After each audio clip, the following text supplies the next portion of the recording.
keyakinan kelas ini. Jadi apa itu keyakinan kelas dulu? Jadi maka untuk apa kita harus tahu dulu apa itu keyakinan kelas. Ya, keyakinan kelas yaitu nilai-nilai kebajikan atau prinsip-prinsip universal yang disepakati bersama secara universal, lepas dari latar belakang suku, negara, bahasa maupun agama. Jadi maksudnya di sini nilai-nilai kebajikan, hal-hal baik. Apa tadi? Hal-hal yang baik, perilaku-perilaku yang baik yang harus diterapkan dalam kehidupan sehari-hari yang disepakati secara universal. Ada yang universal. Ya, universal maksudnya menyeluruh. Tidak bilang harus iki, harus mukmin, harus saja aulia, tidak harus itu. Semuanya berlaku ya. Jadi kita sepakati, makanya kita sepakati bersama. Ya, jangan memandang sukunya, negaranya, bahasanya maupun agamanya. Lalu tujuannya, tujuan dari dilakukannya keyakinan kelas itu yaitu supaya menumbuhkan keterlibatan murid dalam membentuk keyakinan kelas untuk mencapai kelas impian bersama guna pembelajaran yang efektif. Jadi, yellow atau keterlibatan tak. Jadi maksudnya di sini terlibat. Kalau keyakinan kelas itu harus kalian terlibat. Kalau aturan, kalian terlibat tidak waktu bikin aturan? Aturan seperti itu, aturan sekolah. Tidak ya? Nanti di keyakinan kelas kita harus terlibat semua. Kalian terlibat, terutama juga saya yang mengarahkan kalian. Lalu yang kedua, mewujudkan merdeka belajar berpihak pada murid. Misalnya berpihak pada murid, naloren ni ini aktif, naloren ni ini masena nyawata matu guru. Oke? Kalau senang ini pasti kalau ada rasa senang ke sekolah, ada rasa senang belajar, pasti pelajaran juga mudah kalian dapat. Lalu menciptakan komunikasi segala arah antara guru dan murid-murid. Jadi menciptakan komunikasi, jadi kalian nanti bebas mengutarakan pendapat. Lalu membiasakan budaya positif, membiasakan budaya dan disiplin positif. Budaya itu kebiasaan. Disiplin positif itu adalah disiplin yang dilakukan dari hati nurani kalian, bukan karena dipaksa, bukan karena kalian diiming-imingi, asal diiming-imingi. Ya, kepakuan roh. Yo kumaguran boleh gola-gola. Tidak ya. Maksudnya di sini disiplin positif berarti kita menyadari penuh apa yang harus kita lakukan. Nah, kenapa saya bagikan kerombok? Nanti keromboknya dipakai untuk mengungkapkan pendapatnya di situ. Sekalian kalian belajar pakai aplikasinya. Oke? Siap? Siap. Ya. Jadi nanti tadi ada langkahnya pembuatan kelas, menyiapkan alat dan bahan, lalu sosialisasi, lalu siswa menuliskan aturan yang diinginkan di kelas, lalu mengubah kalimat negatif menjadi positif, lalu membahas peraturan menjadi keyakinan, lalu menyepakati keyakinan kelas. Nanti kalian bertanda tangan. Nah, perhatikan gambar berikut. Untuk membuat keyakinan kelas, kita harus perhatikan dulu ini. Adakah gambar yang menurut kalian tidak baik? Yang mana? Kalau ini, gambar apa namanya ini? Siswa bekerja sama. Kata 3 orang, seandainya chatting ini berarti tidak bekerja sama. Tidak bekerja sama, melaksanakan tugas piket. Kalau ini sedang apa? Berkelahi. Kalau ini? Sampai di mana? Tempatnya. Lalu ini? Main. Ini ada jam, berarti datang sekolah tepat waktu. Kalau ini? Ya, membantu teman yang terjatuh atau menolong. Nah, nanti dalam membentuk nanti keyakinan kelas, kita harus membuat dulu beberapa aturan. Aturan yang bagaimana kalian inginkan. Aturan. Jadi Allah membuat aturan, aku membentuk aturannya, aku mencari keyakinan kelas. Jadi rumah tuh aturannya ini pikir sendiri. Saya sudah kasih beberapa contoh. Kalau ini mungkin melaksanakan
Ya, nomornya itu diketik. Nih, ini. Mati dia lu sih. Ini deh.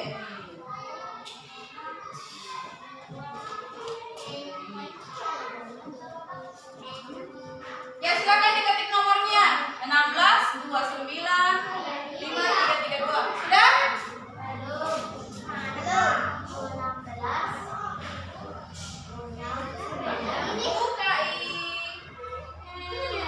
Ikuti cepat. Oke, sudah? Kenapa lagi? Joy, jangan spasi. Coba bisa? Nah, silakan ketik. Ini bisa 3 ya, bisa 3, bisa juga 2 diisi. Ini kan 3. 16, 9. Yang biru saja kan? Iya. Joy. Tulis nomornya. 16295332. Nah, ini pada lengkap ya pertanyaannya tadi. Pertanyaan tadi diikuti aturan kelas sesuai dengan kemauan kita.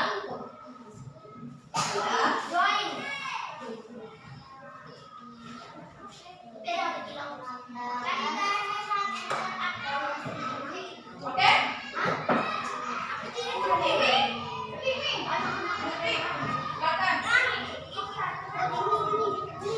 Tidak usah, Sumi. 5332.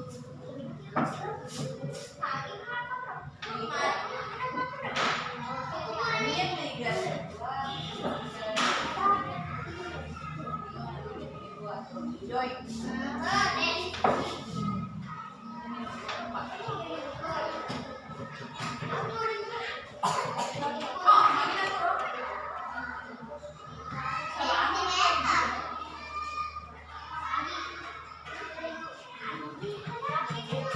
Iya, tulis ini aku kita tulis.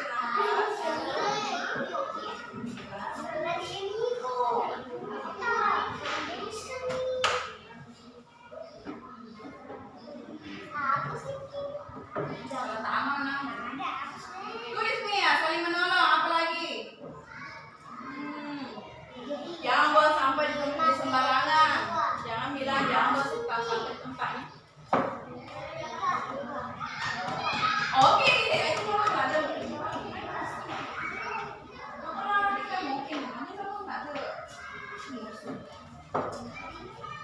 Nanti saya tanya secara seriusan itu. Ketimbang aturan kelas yang kita inginkan, seperti itu dulu. Mau ki 1, mau ki 3, mau ki 2, itu karena sedih, ya bisa langsung submit.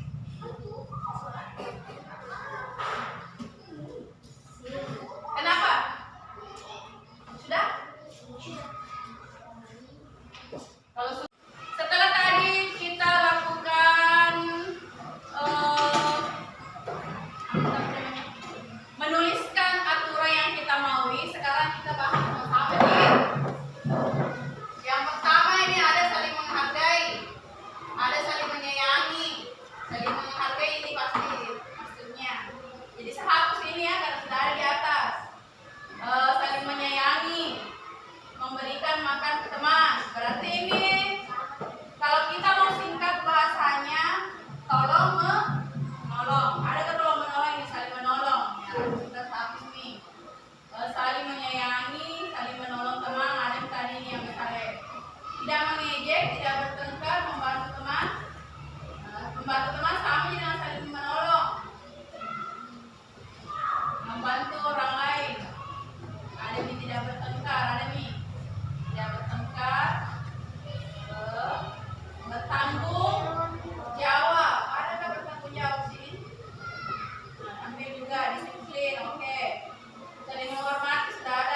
Magari, langsung ditulis. Kasih bagus saya tulisannya, kasih rapi, kasih besar. Saling menghormati, menyayangi, kasih menyayangi, dan menghargai.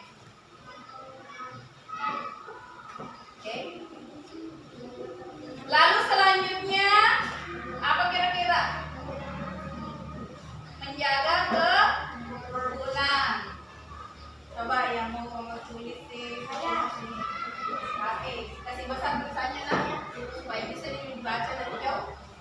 Lalu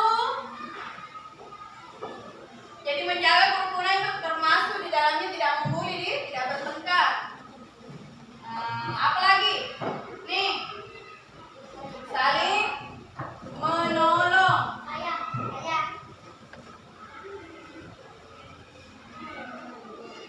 Kasih besar suaranya, tulisannya. Saya lihat memang kadang bisa baca kita boleh. Oke, saya sudah taruh menolong. Sudah berapa? Sudah berapa nih? Sudah 3. Apa lagi? Nih, disiplin dan bertanggung.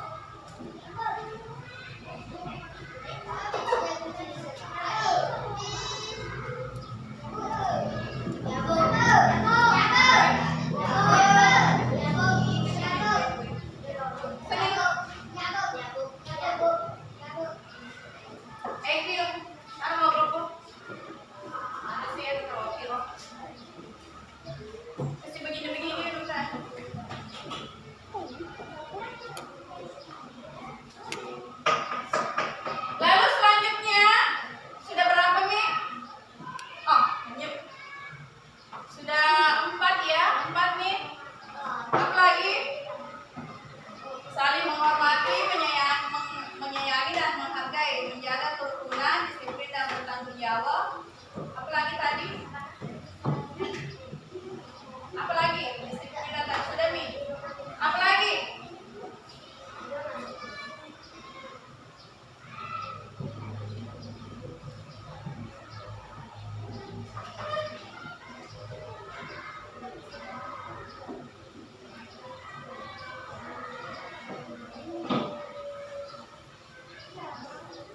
Matikan dulu videonya.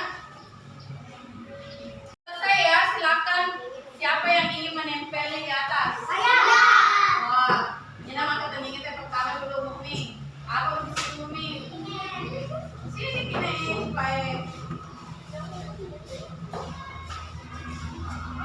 jaga. Silakan tempel.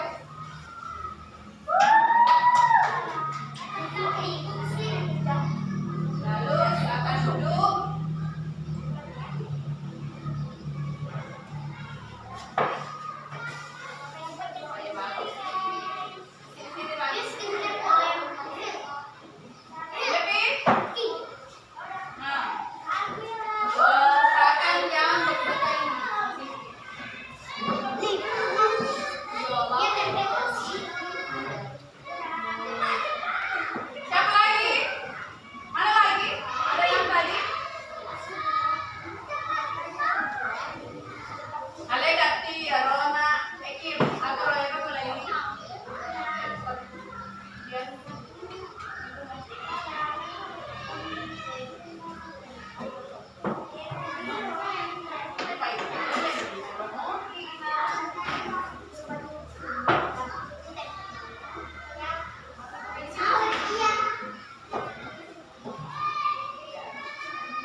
Mari sini.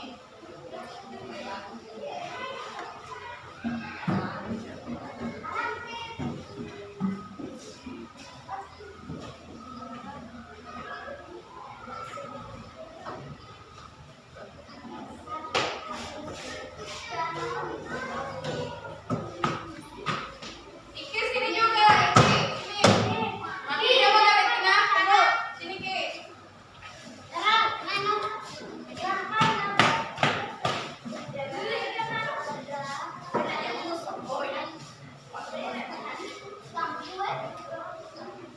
Biar nih, itu mon. Tidak apa-apa bisa gini.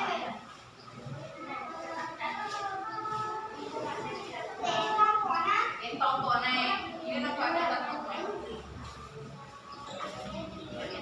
Ini Pi, Pi. Sini Pi yang sudah duduk maki dulu. Yang sudah duduk maki supaya dia tanya mana dulu ya. Oke Pi deh. Dan bukan ini kalau kami tadi sini dua berjumpa. Siapa ini? Ini yang sudah baik. Ini duduk di bawah. 1, 2, 3, 4, 5, 6, 7, 8. Oke. Apa yang belum nanti kalau tepuk tangan dulu. Ya, jadi ini keyakinan yang kalian buat. Semoga kita bisa laksanakan dengan baik ya. Dan semoga kita tidak melanggarnya. Oke?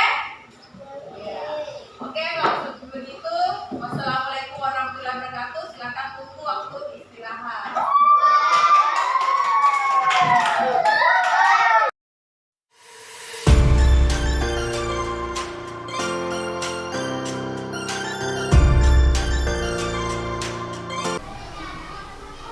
Bismillahirrahmanirrahim.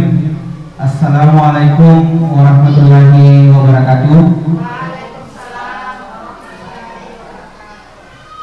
Alhamdulillah, puji syukur kita panjatkan kehadirat Allah Subhanahu wa taala karena pada hari ini kita masih diberikan kesehatan, kekuatan untuk dapat hadir pada diseminasi budaya positif calon guru penggerak angkatan 9 Kabupaten Sopeng.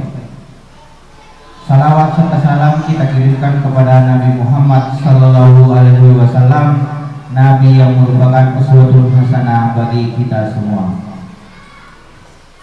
Terima kasih kepada Ibu Guru telah memberikan kesempatannya, waktunya untuk kami selaku calon guru penggerak angkatan 9 dari SDN 139 Kobong untuk melakukan diseminasi budaya positif. Adapun tujuan dari calon guru penggerak ini bagaimana menciptakan guru-guru yang menjadi pemimpin dalam pembelajaran sehingga tercapainya profil pelajar Pancasila. Untuk itu pemateri pertama saya persilakan kepada rekan saya Mulyadi Mahmud SPD MPD untuk menyampaikan materinya.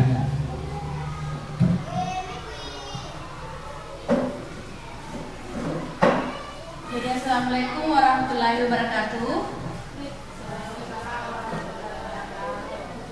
Jadi saya berdiri di sini bukan karena saya merasa pintar atau merasa lebih baik dan sebagainya. Saya di sini hanya ingin menyampaikan ilmu yang saya dapatkan dalam kegiatan CGP ini. Ya, judulnya adalah diskriminasi budaya positif. Konsep inti dari budaya positif ini yaitu perubahan paradigma, disiplin positif, nilai-nilai kebajikan, kebutuhan dasar manusia, motivasi perilaku manusia, posisi kontrol guru, keyakinan kelas, dan yang terakhir adalah segitiga restitusi.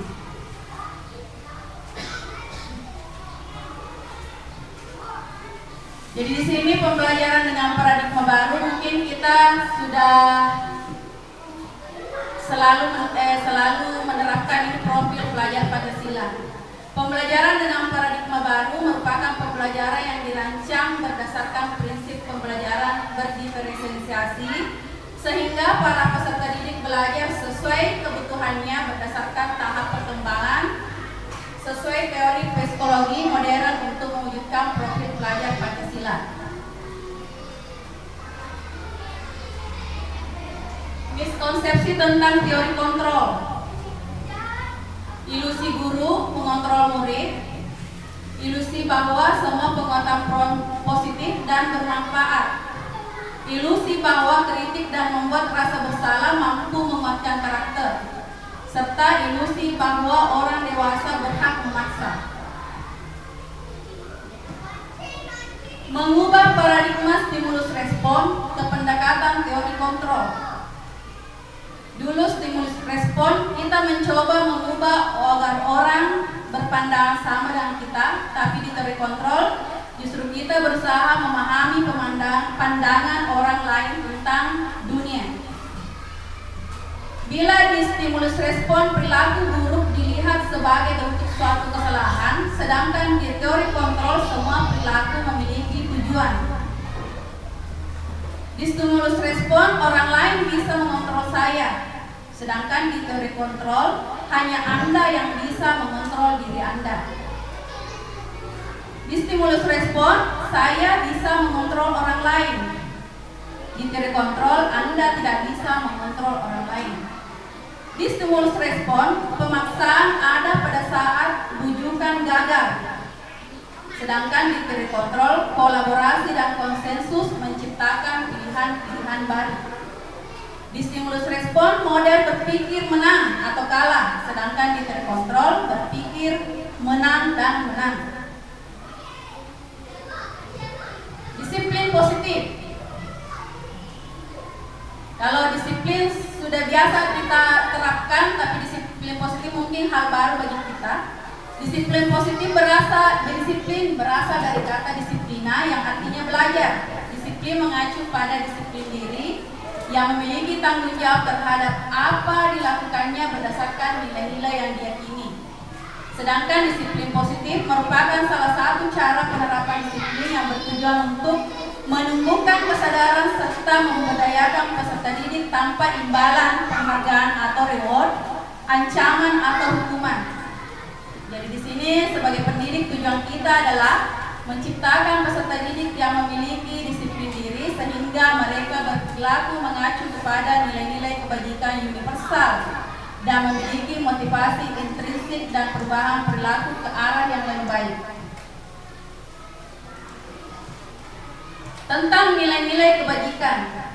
Nilai-nilai kebajikan ini tadi berhubungan dengan disiplin positif. Untuk menerapkan disiplin positif, pasti kita mengenal nilai-nilai kebajikan. Nilai yang disepakati bersama lepas dari suku bangsa, agama, bahasa maupun latar belakangnya. Setiap perilaku perbuatan memiliki suatu tujuan. Ini dipendapat oleh Dr. William Glasser pada teori kontrol. Dengan mengaitkan nilai-nilai kebajikan yang diyakini seseorang, maka motivasi intrinsiknya akan terbangun sehingga menggerakkan motivasi dari dalam untuk dapat mencapai tujuan mulia yang diinginkan. Menurut Gianni Gosen,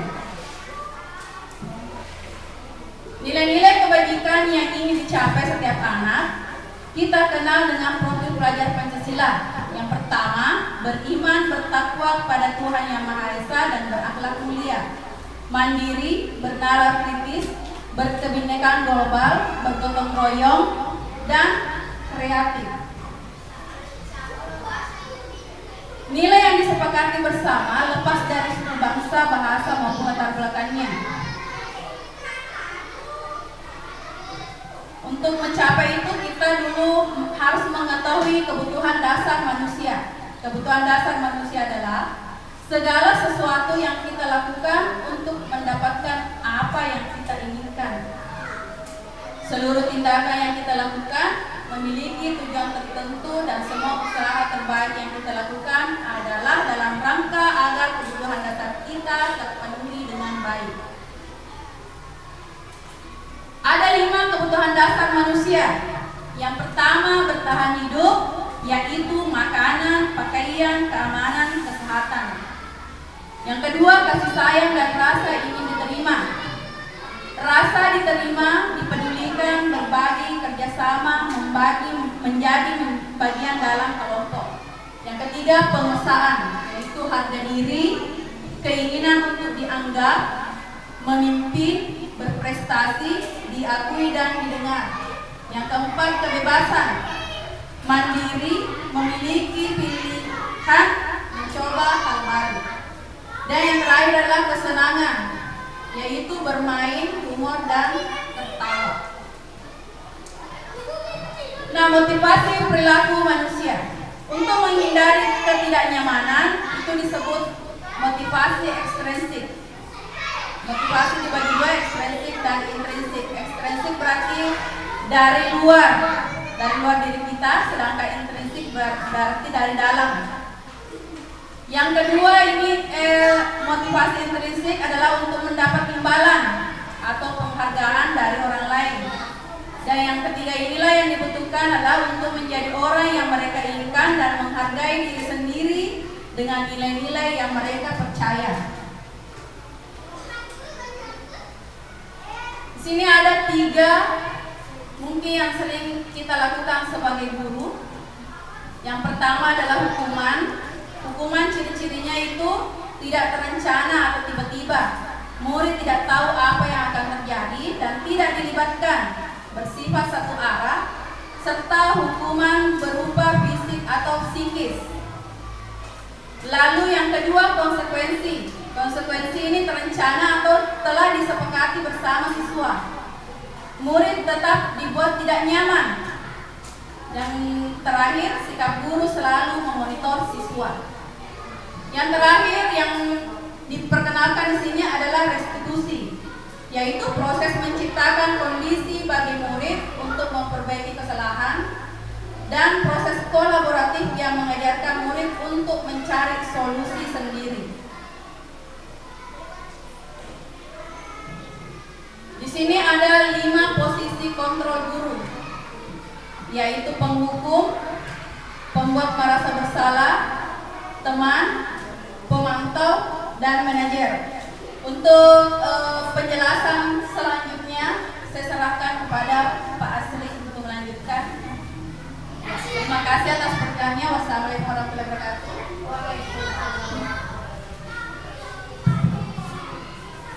Terima kasih atas kesempatannya. Saya akan lanjutkan. Di sini ada 5 posisi kontrol guru. Yang pertama sebagai penghukum, yang kedua sebagai pembuat merasa bersalah, kemudian yang ketiga teman, kemudian yang keempat pemantau, dan posisi kontrol yang kelima adalah manajer. Baik, kita sering melakukan hal-hal yang kelima ini. Yang sebagai penghukum itu adalah tingkat level yang paling rendah. Seperti contohnya anak-anak melakukan sebuah kesalahan, kita menghukumnya, melakukan hukuman kepada anak-anak kita. Seperti misalkan melakukan kesalahan, tidak memakai perlengkapan lengkap pada upacara, kita hukum di depan, berdiri di depan. Dan kemudian yang kedua, membuat merasa bersalah. Artinya membuat merasa bersalah. Biasa anak-anak kita melakukan sebuah kesalahan, misalkan terlambat, tetapi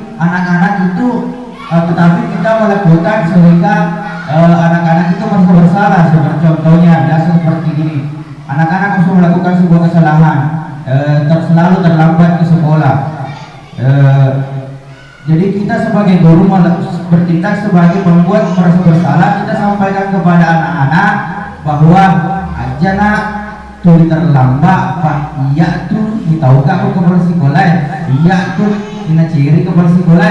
Jadi sehingga anak-anak itu merasa bersalah terhadap gurunya. Jadi sehingga anak merasa bersalah terhadap gurunya. Jadi dampaknya bisa jadi anak-anak menjadi pendiam dan efek psikologinya berpengaruh. Kemudian bertindak sebagai teman. Bertindak sebagai teman, jika kita anak-anak melakukan sebuah kesalahan, kita sebagai guru bertindak sebagai teman. Artinya kita mendekati anak-anak dengan memposisikan diri sebagai teman, lebih akrab kepada murid kita. Namun efeknya ini bisa saja anak-anak kita itu hanya kepada guru tersebut. Jika mendapatkan suatu masalah lagi, hanya kepada guru tersebut dia akan mengadu karena dia menganggap bahwa dia adalah teman saya. Jadi efeknya seperti itu. Kemudian pemantau. Ya, terkadang juga anak-anak melakukan sebuah kesalahan, tetapi kita di level 4 kita sebagai memantau anak-anak untuk misalkan melakukan kesalahan. Jadi kita melakukan pendekatan kepada anak dan memberikan solusi. Kemudian di sini posisi manajer di sini inilah yang paling level tertinggi. Artinya kita anak-anak kita melakukan sebuah kesalahan, kita melakukan pendekatan kepada anak tersebut dan memposisikan diri kita sebagai manajer. Artinya kita mengarahkan anak-anak untuk dia sendiri yang mencari solusinya.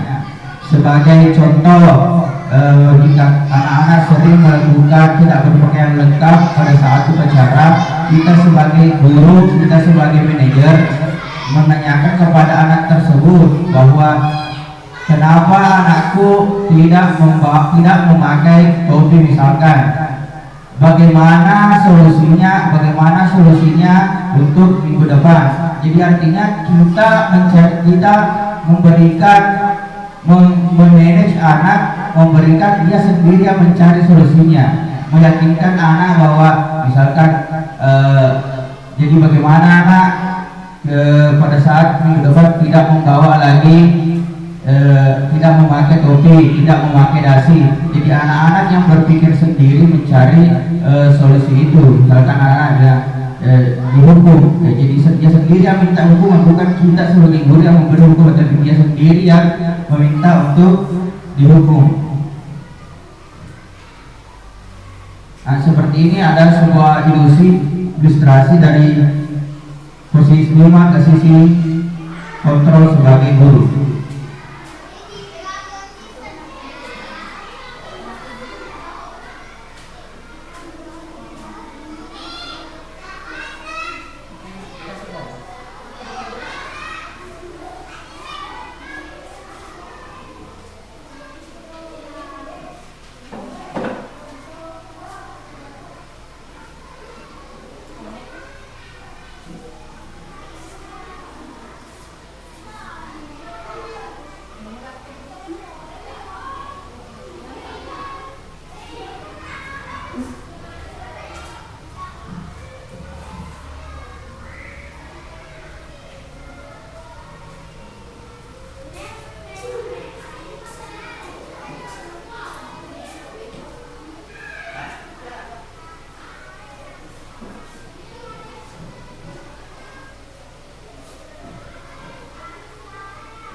Maaf Bu, saya... Apa? Apa coba? Alasan kamu apa lagi? Kapan sih kamu tidak terlambat? Malas sekali ya kamu jadi anak. Saya... Dasar pemalas. Gak kapok-kapok sih kamu. Sudah berapa kali terlambat? Sana, kamu keliling lapangan basket 2 kali. Kenapa saya harus keliling lapangan basket Bu? Kenapa?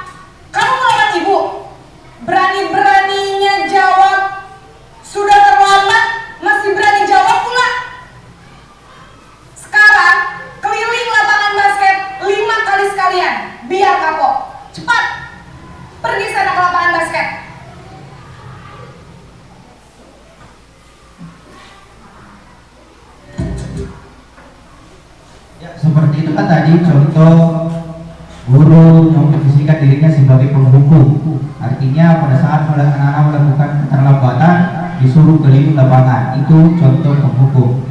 Di sini ada poin-poinnya yaitu menghardik, menunjuk-nunjuk, berkacak pinggang, membentak, hukuman verbal atau fisik. Dampak posisi penghukum, murid menjadi pendendam, kemudian tidak menyukai guru atau mata pelajaran yang diampunya. Kemudian posisi pembuat merasa bersalah.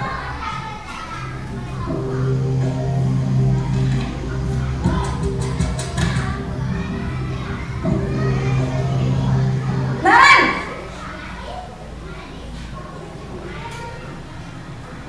Selamat pagi, Bu. Naren, kamu kenapa terlambat lagi, nak? Ya Tuhan, Naren, kamu senang ya bikin ibu susah ya? Kalau kamu terlambat lagi, nanti ibu yang ditegur bapak kepala sekolah, nak. Disangka ibu tidak bisa membina kamu. Duh, gimana ini? Maaf, Bu. Duh, Gusti Naren, kamu suka ya kalau ibu ditegur bapak kepala sekolah? Terus, sekarang ibu harus tulis apa ini di buku absen? Ini kamu sudah sering terlambat loh. Ibu harus apa coba? Maaf, Bu. Maaf sekali. Ya sudah, lain kali jangan bikin ibu susah lagi ya nak ya. Ibu tidak akan kuat lagi kalau kamu begini terus. Bisa jantungan kalau ibu ditegur bapak kepala sekolah. Sana cepat ke kelas. Maaf ya, Bu. Maaf sekali. Contoh guru sebagai pembuat merasa bersalah. Suara cenderung lembut, tenang, namun kata-katanya menyalahkan murid. Guru akan menyatakan hal-hal yang merasa kesalahan ada pada murid dengan membuat guru menderita. Seperti contohnya tadi, apa yang harus saya lakukan jika kepala sekolah menegur saya? Dampak posisi pembuat merasa bersalah membuat murid merasa bersalah, identitas gagal, rendah diri dan menarik diri dari lingkungan. Selanjutnya, posisi sebagai teman.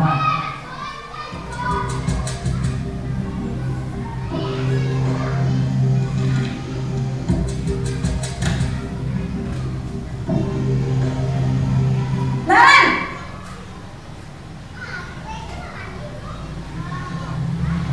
Selamat pagi, Bu. wah, sudah jam berapa ini nak?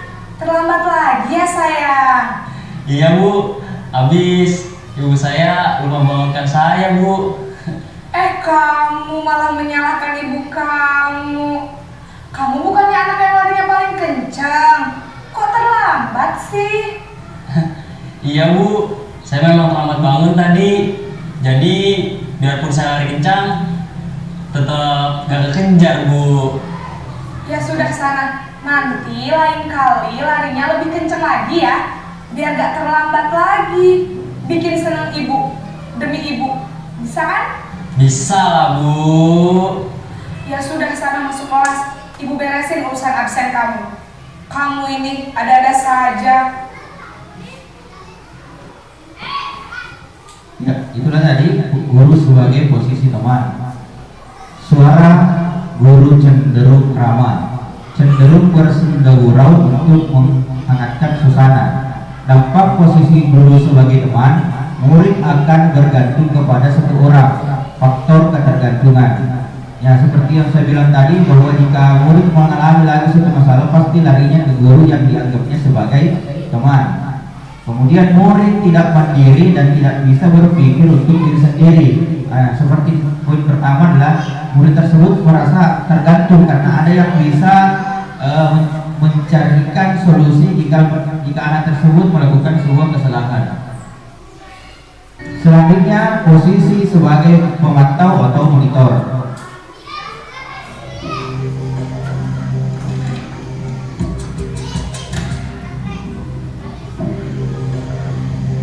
Naren,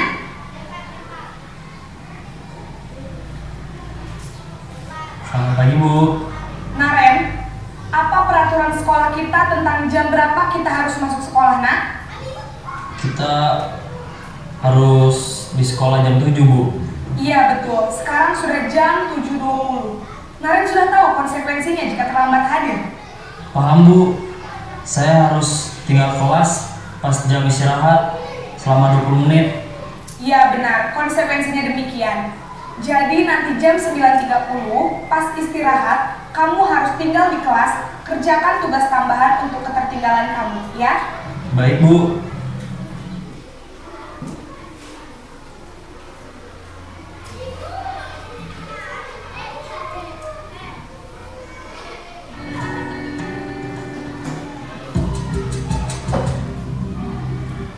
Iya betul. Terus di sekolah jam 7. Paham, Bu. Saya harus tinggal kelas pas jam istirahat selama 20 menit. Iya benar, konsekuensinya demikian. Jadi nanti jam 9.30 pas istirahat, kamu harus tinggal di kelas, kerjakan tugas tambahan untuk ketertinggalan kamu, ya? Baik, Bu. Ya, demikianlah tadi video guru sebagai pemantau.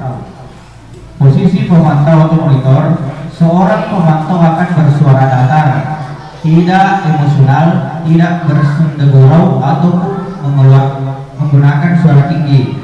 Tercipta identitas diri positif atau berhasil. Pemantau perlu senantiasa memantau. Pada saat murid diberikan sanksi, maka guru pun harus selalu mengawasinya. Adapun dampaknya, murid akan menghitung konsekuensi dan hadiah tanpa memahami sepenuhnya nilai kebaikan yang dituju. Kemudian anak-anak merasa tidak sepenuhnya mandiri. Kemudian posisi kontrol yang terakhir adalah posisi sebagai manajer.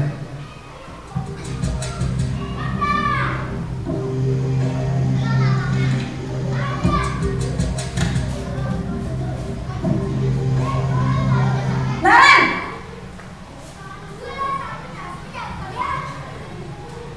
Selamat pagi, Bu. Selamat pagi, Naren. Maaf, Bu. Saya terlambat. Iya, sekolah masuknya jam 7, sekarang sudah jam 7.20. Jadi sekarang bagaimana ini, Naren? Maaf, Bu. Saya lupa setel alarm saya semalam. Baiklah, menurut kamu, keyakinan sekolah yang mana yang perlu kamu tingkatkan? Menghargai diri sendiri dan orang lain mungkin, ya, Bu. Setuju. Jadi, apakah Naren meyakini prinsip saling menghormati tersebut? Iya, Bu. Saya meyakininya. Apakah Naren bersedia memperbaiki masalah keterlambatan ini? Bersedia, Bu. Bagaimana kamu akan memperbaiki masalah keterlambatan ini? Saya akan coba untuk tidak lupa menyetel alarm saya, Bu. Baik, kalau Naren lupa menyetel alarm di rumah, ada orang yang kira-kira bisa bantu mengingatkan tidak? Ada, Bu. Kakak saya, Kak Emma. Ada lagi selain Kak Emma? Selain Kak Emma, ada ibu saya. Baik, jadi yang mengingatkan Naren adalah Kak Emma dan ibu kamu, ya? Kira-kira akan mulai setel alarm kapan nih, Naren? Setelah pulang sekolah, akan segera saya lakukan. Baik, jadi Naren akan setel alarm untuk bangun besok pagi dan akan diingatkan oleh kakak dan ibunda Naren, ya? Ada lagi yang mungkin perlu dilakukan, Naren? Agar tidak terlambat bangun lagi. Tidak ada, Bu. Baik, Naren. Terima kasih untuk kerjasama kamu. Sekarang kamu perlu kembali ke kelas untuk belajar. Baik, Bu. Terima kasih. Ya, itulah tadi posisi guru sebagai manajer. Suara manajer netral, tidak emosional, tidak terlalu ramah dan tidak bernada tinggi. Tercipta identitas positif atau berhasil. Kemudian guru akan dengan tulus mengajukan pertanyaan-pertanyaan bermakna agar membuka pikiran murid. Guru membimbing murid untuk memecahkan masalahnya secara mandiri. Dampaknya dari posisi kontrol sebagai manajer, murid merasa mandiri, kemudian percaya diri dan dapat memecahkan masalah. Nah, seperti yang saya bilang tadi, kita bagaimana mengarahkan murid untuk mencari solusi dari masalah yang timbulkan. Selanjutnya, keyakinan kelas. Mengapa keyakinan kelas? Keyakinan kelas itu berbeda dengan peraturan kelas. Mengapa bukan peraturan kelas? Untuk mendukung motivasi instruksi kembali ke nilai-nilai atau keyakinan-keyakinan lebih, menggerakkan seseorang dibandingkan mengikuti serangkaian peraturan-peraturan.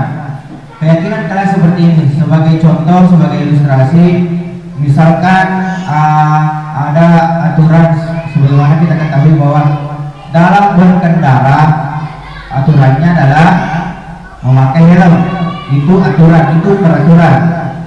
Tetapi jika kita meyakini bahwa helm itu adalah sebagai alat pelindung bagi kita pada saat berkendara, jadi artinya peraturan itu dari luar, tetapi keyakinan kelas itu dari dalam. Artinya kita merasa bahwa helm adalah pelindung dalam pada saat berkendara. Jadi meskipun tidak ada polisi, kita tetap memakai helm. Untuk peraturan-peraturan biasa kita melanggarnya karena kita hanya takut pada sebuah peraturan yang dikeluarkan. Pembentukan keyakinan kelas bersifat abstrak, kemudian berupa pertanyaan, pernyataan universal, artinya pernyataan yang secara umum dibuat dalam pernyataan positif. Jadi dalam membentuk keyakinan kelas itu kita membuat pernyataan positif. Sebagai contoh, tidak membuang sampah sembarangan, itu kan pernyataan negatif, ada kata tidak. Tetapi pada saat kita membuat keyakinan kelas diubah menjadi buanglah sampah pada tempatnya. Artinya kalimatnya, pernyataannya ke arah yang positif. Sedikit saja agar mudah diingat. Nah, di sini tujuannya agar murid-murid kita dapat mengingat apa-apa yang sudah kita yakini bersama. Kemudian sesuai dengan kondisi kelas dan sekolah sehingga mudah diterapkan. Jadi dalam membuat sebuah keyakinan kelas itu harus sesuai dengan kondisi-kondisi kelas. Semua warga sekolah atau warga kelas dilibatkan saat membuat keyakinan kelas. Jadi biasanya itu kan peraturan kelas itu kita guru yang membuat peraturan kelas, kemudian siswa yang menjalankan. Tetapi kalau keyakinan kelas itu berbeda, artinya kita mengajak kepada murid-murid kita untuk berdiskusi apa-apa yang kita akan lakukan dan kita yakini bersama. Contoh keyakinan kelas: selalu bersikap positif, kemudian senantiasa menjadi diri terbaik, percaya dan menghormati orang lain serta barang miliknya, berkomitmen terhadap setiap tugas, senantiasa membantu. Nah, dalam keyakinan kelas juga itu harus terdapat nilai-nilai kebajikan. Seperti contoh, selalu bersikap positif. Artinya nilai kebaikannya adalah saling menghormati dan saling menghargai. Kemudian senantiasa menjadi diri yang terbaik, nilai kebajikannya adalah percaya diri. Percaya dan menghormati orang lain serta barang miliknya, saling menghormati dan saling menghargai. Berkomitmen terhadap setiap tugas, nilai kebajikannya adalah tanggung jawab. Senantiasa membantu, artinya saling menghormati atau kerjasama. Selanjutnya materi segitiga restitusi. Segitiga restitusi ini ada juga di PMM. Ada materinya di PMM. Saya berharap, saya pikir teman-teman ibu guru sudah menyelesaikan topik ini dan mungkin sudah ada yang sertifikatnya, karena segitiga restitusi ini ada materinya di PMM. Namun saya sedikit membahas kembali bahwa segitiga restitusi itu adalah suatu proses dialog yang dijalankan oleh guru agar dapat menghasilkan murid yang mandiri dan bertanggung jawab. Segitiga restitusi itu ada tahapannya yang ketiga. Ada 3 tahapan. Yang pertama, menstabilkan identitas. Artinya setiap orang pasti melakukan kesalahan. Kita memanggil, misalkan ada anak-anak kita melakukan sebuah kesalahan, bertengkarkah atau tidak mengerjakan tugaskah. Jadi langkah pertama yang harus kita lakukan adalah menstabilkan identitas. Di sini kita memberikan pertanyaan dan mendekati anak tersebut dengan sebuah pernyataan. Setiap orang pasti melakukan kesalahan. Nah, saya Pak Guru pernah melakukan sebuah kesalahan. Nah, tetapi saya tidak mencari kesalahan itu. Kita bersama-sama mencari solusinya. Kamu bukan satu-satunya yang pernah melakukan kesalahan. Nah, bagaimana kita menstabilkan kondisi dari anak tersebut. Kemudian yang kedua, validasi tindakan yang salah. Setelah menstabilkan identitas, kita memvalidasi tindakan yang salah dengan cara melakukan pertanyaan kepada anak tersebut. Adakah cara yang lebih efektif untuk mendapatkan apa yang kamu butuhkan? Kamu punya alasan mengapa melakukan itu. Jadi kita menanyakan kepada anak tersebut, mengapa kamu melakukan itu? Adakah cara lain sehingga apa yang kamu inginkan tidak berdampak negatif terhadap teman-temanmu? Kemudian setelah memvalidasi tindakan yang salah, menanyakan keyakinan. Nah, setelah menanyakan keyakinan kelas sudah dibentuk, misalkan keyakinan kelas di kelas sudah dibentuk dan disepakati bersama. Jadi kita menanyakan keyakinan, nilai-nilai apa yang telah kita sepakati. Nah, seperti tadi ada nilai-nilai kebajikan dalam keyakinan kelas, bertanggung jawab, kerjasama, saling menghormati. Jadi misalkan kalau ada anak yang bertengkar dalam kelas, keyakinan kita menanyakan kepada anak tersebut dengan menanyakan keyakinan kelas apa yang kamu langgar. Misalkan jika bertengkar berarti saling menghormati dan menghargai. Kemudian kamu ingin menjadi orang yang seperti apa?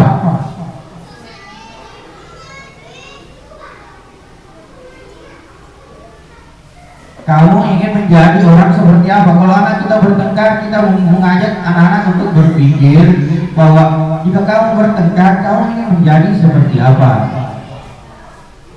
Ya, begitulah segitiga restitusi. Artinya cara ini segitiga restitusi, bagaimana cara anak ini untuk mendisiplin, membuat anak-anak menjadi disiplin.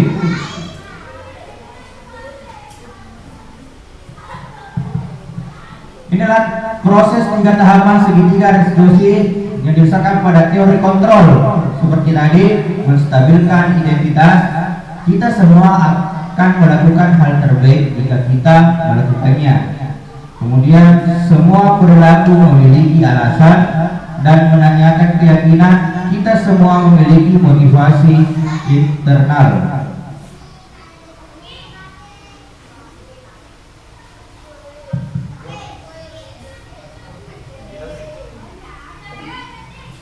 Yang menstabilkan identitas berdasarkan prinsip membuat kesalahan adalah bagian dari proses pembelajaran. Inilah pernyataan-pernyataan yang bisa ditanyakan kepada anak-anak jika ada murid kita melakukan kesalahan. Berbuat salah itu tidak apa-apa.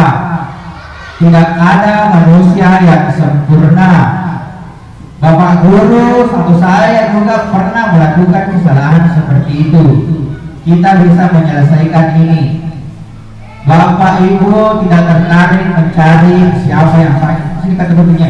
Bapak Ibu tidak mencari siapa yang salah, tetapi Bapak ingin mencari solusi dari masalah tersebut. Kamu berhak merasa begitu. Apakah kamu sedang menjadi teman yang baik buat dirimu sendiri? Artinya bagaimana kita menjernihkan, menstabilkan kondisi anak tersebut. Kemudian validasi tindakan yang salah. Padahal kamu bisa melakukan yang lebih buruk dari ini. Misalkan anak bertengkar, kamu bisa melakukan hal yang lebih buruk daripada ini. Kemudian kamu pasti punya alasan mengapa melakukan hal itu. Nah, anak-anak akan menjawab. Misalkan bertengkar, nagaguri ka anu bu, nagaguri ka anu pak, jadi kupukul nih. Nah, kemudian kamu patut bangga pada dirimu sendiri karena kamu telah melindungi sesuatu yang penting buatmu. Misalkan anak-anak diejek sama temannya, tetapi bahwa dia merasa benar dan misalkan tidak melakukan, anak tersebut marah dan memukul temannya, artinya dia mempertahankan yang baik menurutnya, dan kita harus memberikan motivasi kepada anak tersebut. Kemudian kamu boleh mempertahankan sifat itu, tetapi kamu harus menambahkan sikap yang baru. Seperti tadi, jika melakukan bertengkar karena kamu mempertahankan menurutnya yang baik, tapi kita harus mengarahkan untuk melakukan sikap-sikap yang ke arah yang positif. Kemudian menanyakan keyakinan, apa yang kita percaya sebagai kelas atau keluarga. Nah, setelah memvalidasi tadi, kita melakukan menanyakan keyakinan, kembali kepada keyakinan yang telah kita sepakati bersama. Apa yang kita percaya, misalkan bertengkar, keyakinan kelas apa atau nilai-nilai kebaikan apa yang dilanggar. Kemudian apa nilai-nilai umum yang telah kita sepakati, nilai-nilai kebajikan dari keyakinan kelas tersebut. Apa bayangan kita tentang kelas yang ideal? Kamu mau jadi orang seperti apa? Jadi kita menanyakan keyakinan dan membuat anak untuk berpikir. Nah, seperti ini yang saya lakukan pada siswa saya, siswa kelas 5. Kemarin ada tugas membuat pendalaman segitiga restitusi. Nah, di sini saya melakukan segitiga restitusi terhadap anak yang bermain HP pada saat proses pembelajaran. Di sini ada 3 langkah yang saya lakukan: menstabilkan identitas, validasi tindakan yang salah, dan menanyakan keyakinan.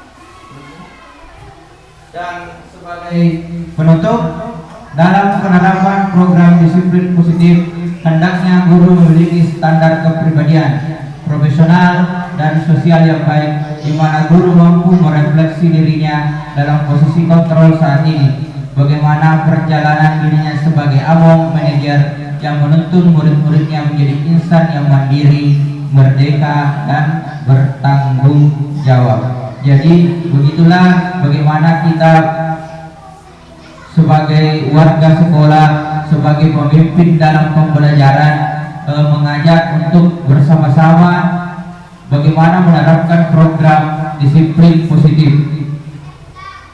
Di sekolah kita ini sudah melakukan program-program sebelum ini, karena kita melakukan sebuah kebiasaan-kebiasaan positif setiap harinya. Pada sebelum memasuki pembelajaran, kita melakukan sebuah kegiatan yang merupakan disiplin positif. Terima kasih. Saya kembalikan kepada Ibu Mulyati.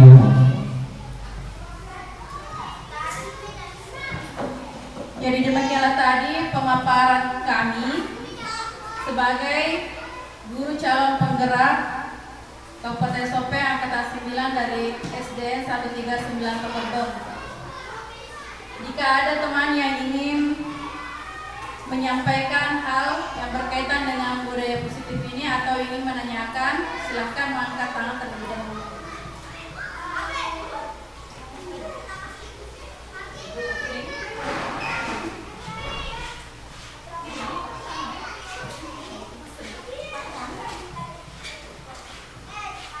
Gimana Bu Yuni? Adakah yang ingin mau ditanyakan? Terima kasih atas kesempatan. Terima kasih atas kesempatan yang diberikan. Yang ingin saya tanyakan adalah bagaimana misalnya kalau kita bertindak tadi sebagai manajer, kita akan tetapi anak tersebut terus mengulang lagi kesalahannya. Terima kasih. Jadi seperti yang tadi Ibu bilang, kalau seperti ini kan anak-anak tidak merasa jera ya. Ya, seperti itu gambarannya kalau bertindak sebagai posisi manajer. Mungkin ada beberapa anak yang tidak atau yang mengulang kembali kesalahannya karena tidak ada rasa jera atau rasa menyesal. Jadi yang mungkin kita lakukan menindaklanjuti beberapa kali sebagai posisi manajer, dan kita mungkin tingkatannya kalau beberapa kali kita sudah berada di posisi manajer untuk anak ini, biasanya anak yang begitu itu toh, bukan anak yang lain. Kalau anak yang lain kan maksudnya kan beda-beda memang perilaku anak-anak, beda-beda pribadinya. Jadi anak-anak yang demikian itu setelah 3 kali kita berada di posisi manajer, kita mungkin bisa membuat suatu perjanjian. Ya, seperti itu Bu. Jadi menurun ke posisi posisi pemantau, yaitu menanyakan kembali konsekuensi yang akan diterima jika anak tetap melanggar peraturan tersebut. Ya, seperti itu. Kalau tidak ada lagi yang atau masih ada yang ingin bertanya, saya rasa cukup. Mungkin juga ibu-ibu sudah paham dan mengerti, dan karena ini berkait dengan materi kita juga di PMM, jadi untuk lebih dalamnya bisa lihat di video dari PMM atau materinya. Ya, demikianlah tadi diseminasi yang kami bawakan sebagai guru penggerak, maksudnya calon guru penggerak angkatan 9.